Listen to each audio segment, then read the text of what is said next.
meraih ridho dan karunia ilahi.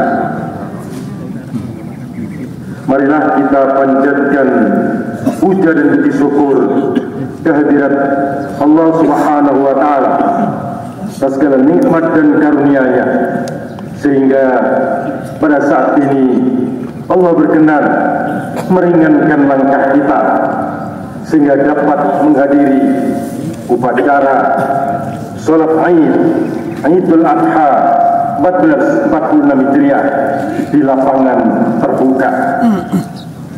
Bunga bersemi di dalam taman, hamparan indah sangat menawan, wajah berseri sambut kedatangan kaum muslimin yang dinantikan. Kata kurban berasal dari kata korban, yakrubu kurbanan, yang artinya sesuatu yang dekat atau mendekatkan, yang dekat dan mendekatkan diri kepada Allah Subhanahu wa Ta'ala yang memerintahkan ibadah ini. Kurban sering disebut udhiyah, artinya hewan sembelihan.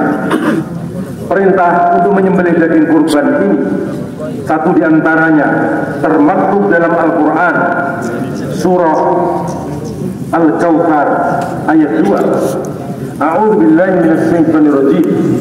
Fasholli li rabbika wanhar. Maka laksanakanlah salat karena Tuhanmu dan berkurbanlah. Meski fisik hewannya yang disembelih, tetapi hakikatnya ialah pengorbanan dan pengabdian diri sepenuh hati kepada Ilahi Rabbi. Allah juga menyatakan dalam firman-Nya, A'udzu billahi minasy syaithanir rajim. Lan yanalallaha luhumuha wa la dima'uha walakin yanaluhu taqwa minkum. Daging hewan kurban dan darahnya itu sekali-kali tidak akan sampai keharibaan Allah, tetapi yang akan sampai kepadanya adalah ketakwaan di antara kami. Kurban adalah praktek keagamaan yang berakar dari risalah yang disampaikan oleh Nabi Ibrahim alaihissalam dan Nabi Ismail alaihissalam sebagai wujud ubudiyah kepada Allah Subhanahu wa Ta'ala. Keliru kiranya kalau kita memaknai Idul Kurban hanya sebagai pesta pora konsumsi daging hewan kurban semata. Pasalnya, sebelum adanya Nabi Ibrahim dan Nabi Ismail, praktik kurban yang dilakukan para penyembah berhala adalah dipersembahkan kepada dewa-dewa. Ajarannya ialah di samping kurban hewan dan hasil bercocok tanam di kalangan penyembah berhala ini berkembang kurban manusia. Kalangan masyarakat Mesir kuno misalnya, gadis suci ditenggelamkan ke dalam sungai Nil sebagai persembahan kepada Fir'aun. Pada masa Nabi Ibrahim alaihissalam, dakwah dilaksanakan untuk mengubah kebiasaan para penyembah berhala ini menjadi agama etis, yakni agama yang mengajarkan Tuhan yang baik kepada manusia. Dakwah Nabi Ibrahim menghasilkan suatu teladan. Satu di antaranya mengubah tradisi kurban dari manusia ke hewan peliharaan. Perubahan ini boleh jadi peristiwa besar dalam sejarah kemanusiaan.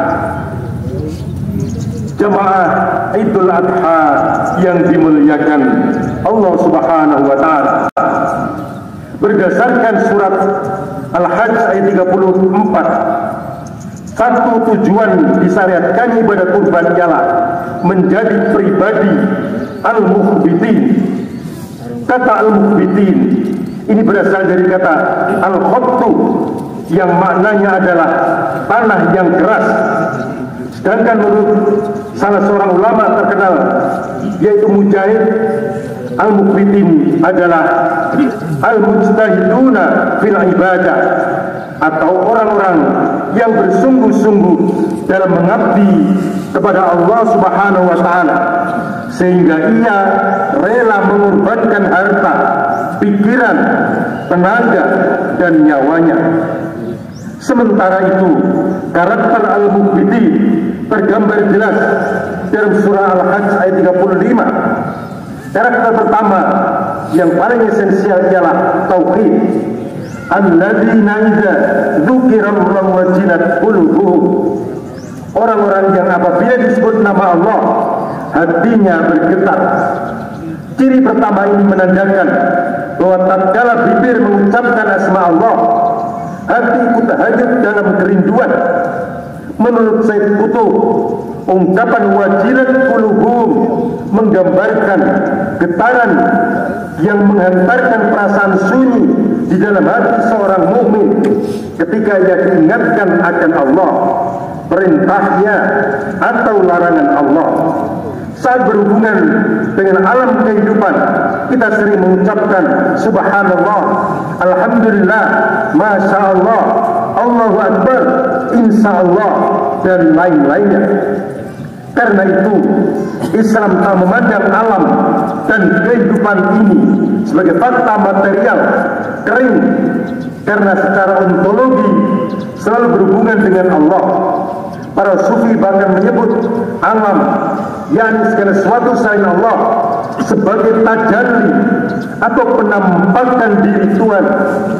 Aspek inilah yang membedakan peradaban Islam dengan yang lain. Peradaban Barat berakhir dari tragedi traumatis aku terhadap agama. Inilah alasan mengapa mereka menjauhi, bahkan memusuhi agama.